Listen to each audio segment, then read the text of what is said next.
Mga Pars, mga Mars, today gagawa tayo ng chicken alakid. Nakaiba tong chicken alakid, magugustuhan nito. Okay, niready ko na natin pala yung mga recipe natin na kakailanganin. Cooking cream, cream cheese, egg, flour, pastry bag, chicken breast, salt, white pepper, mushroom, breadcrumbs, and chicken breast. Full chicken breast siya. Okay, simulan na natin. So, gagawin muna natin, gagawa muna tayo ng papalaman natin sa chicken. Unahin natin ilalagay sa machine, chicken breast. Gagawin natin siya yung paste hanggang madurog na madurog siya.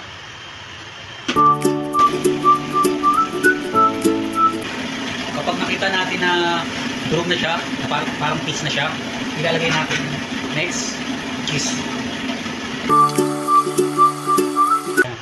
Paste na siya, nakita niyo.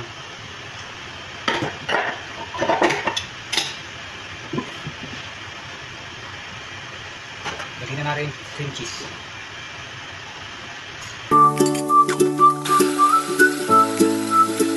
Yan, kasama na sila, maayos na.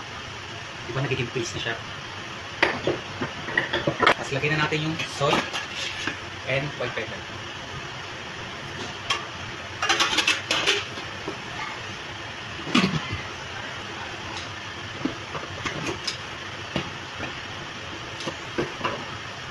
Yan, ang ganda na niya.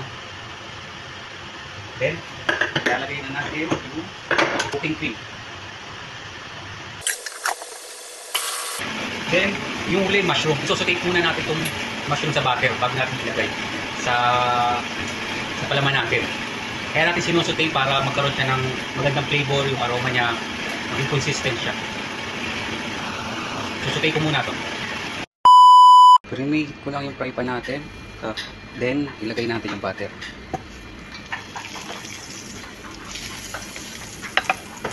Pag na-dissolve na yung butter, saka natin lalagay yung mushroom.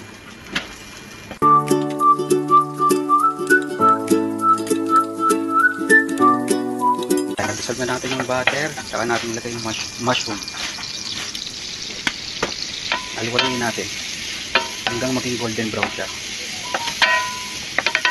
Pag yung fresh mushroom talaga sinusutay natin, magtutubig talaga siya.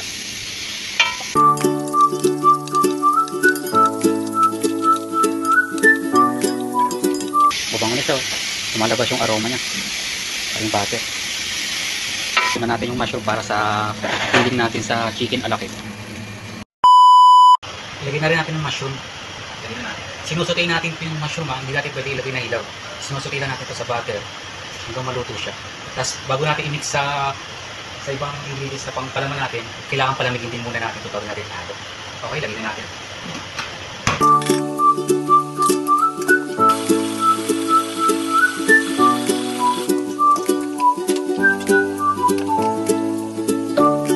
Ito na yung paste natin, yung papalaman natin. Maganda pagka kumula yung mushroom. Kaya ilalagay natin sa loob ng chicken breast. Pagawa na tayo ng filling. Tapos ilalagay natin ito sa piping bag. Para paglalagay natin sa loob ng chicken, very easy na lang.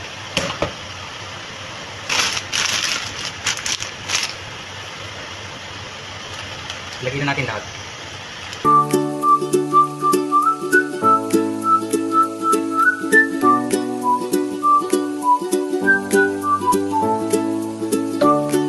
Ito na, pagawa na tayo. Tapos bubutasan natin ito ng bagya dito. Huwag masyado malaki. That's medyo maliit lang para hindi pagpasok pag-pipe natin, hindi siya kumalat. Nakagawa na tayo ng papalaman natin sa chicken. Ngayon naman, gagawin natin yung bubutasan natin yung chicken. Doon natin ilalagay yung palaman na ginawa natin kanina. Papakita ko sa inyo kung paano butasan yung chicken. Yung chicken, buo siya.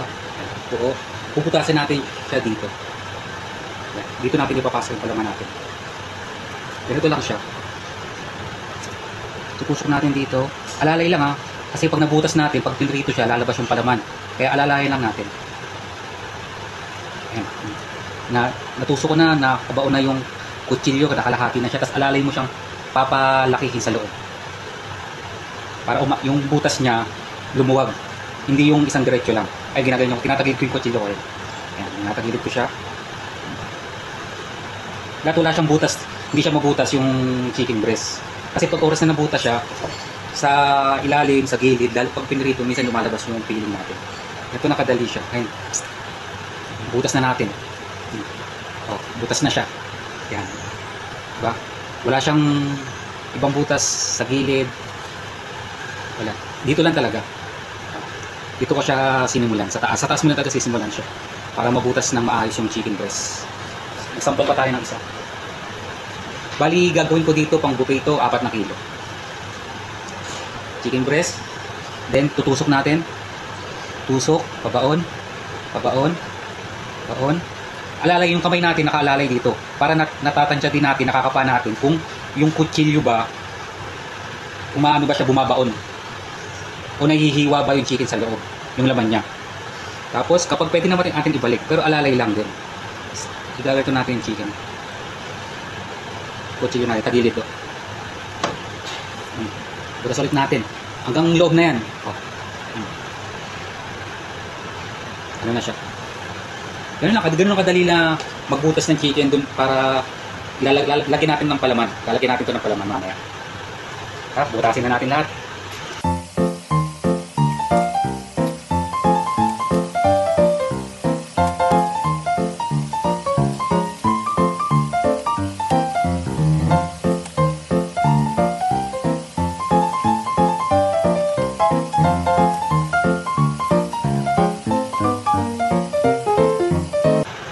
Butas natin lahat ng 4 kilong chicken breast.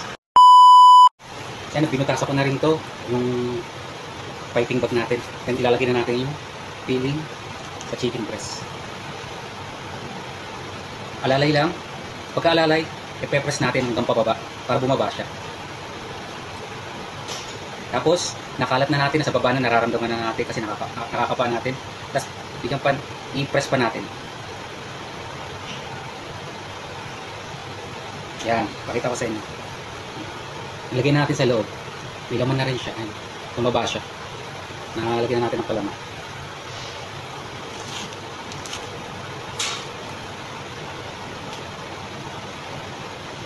Press. Ayan.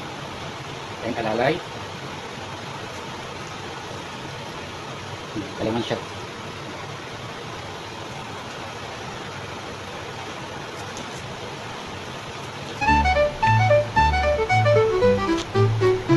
Ay, sabi ko sa inyo, kapag wala siyang butas, hindi siya lumulusot.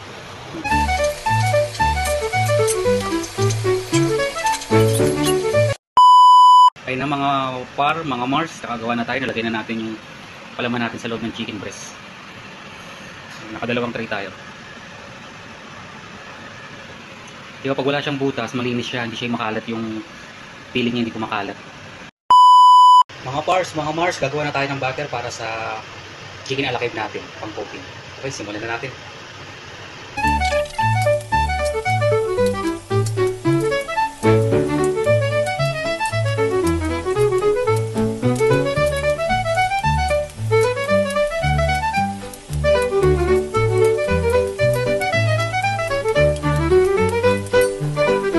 Tapos na natin nabasagin natin itlog. Haluin lang natin to, tapos lalagyan natin ng flour.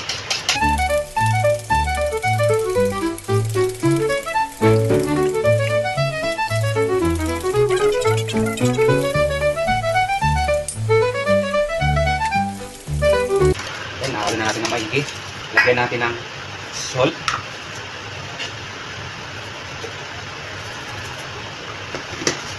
And white pepper.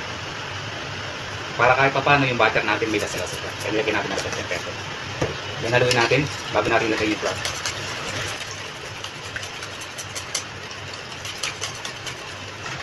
Yan, nahalo na natin ng maayos. Para tayo maglagay ng flour. Alalagay na sa paglalagay ng flour.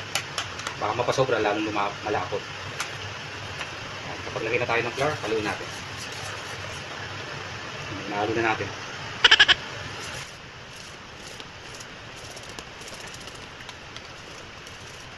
Pag malabnaw pa yung butter natin, aga-add pa ako ng konting flour.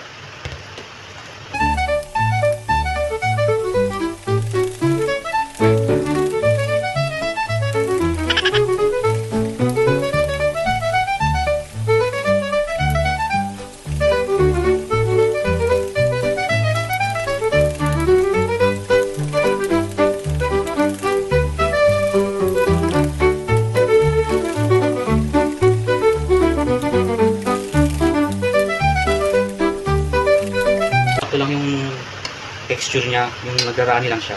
Kasi kapag na-rest pa naman to, magiging malapot-lapot pa siya. Kaya hindi natin kailangan ng sobrang lapot talaga kasi pag na-rest yun, titigas siya. Kaya sakto ito, ganitong texture, sakto lang. Nagrarani lang siya. Ayan. Nagrarani siya. Kaya nakagawa na tayo, tapos na tayo gumawa ng butter natin para chicken alakit natin. Doon na tayo sa i-coat na natin yung butter, yung chicken sa breadcrumbs.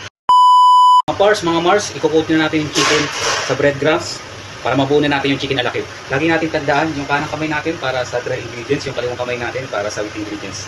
Tara, simulan na natin.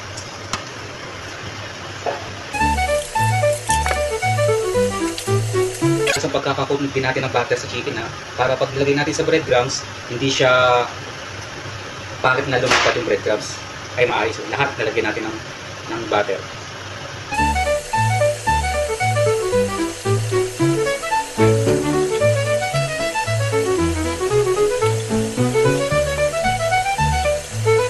Nakoating na natin siya. Lahat yan. Coating na natin siya.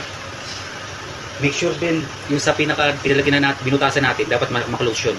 Malatabunan ng coating. Para pag niluto natin yung chicken alakit, hindi lalabas yung palaman natin. Yan. Coating na coating siya.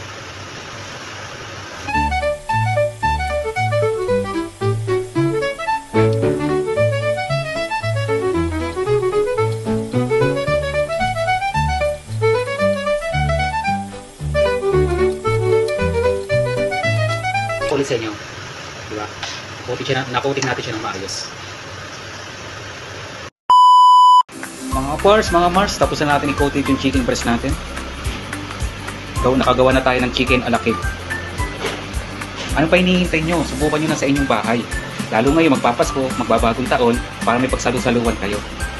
Maraming salamat sa inyong pagsama. Maraming salamat sa inyong pagsuporta.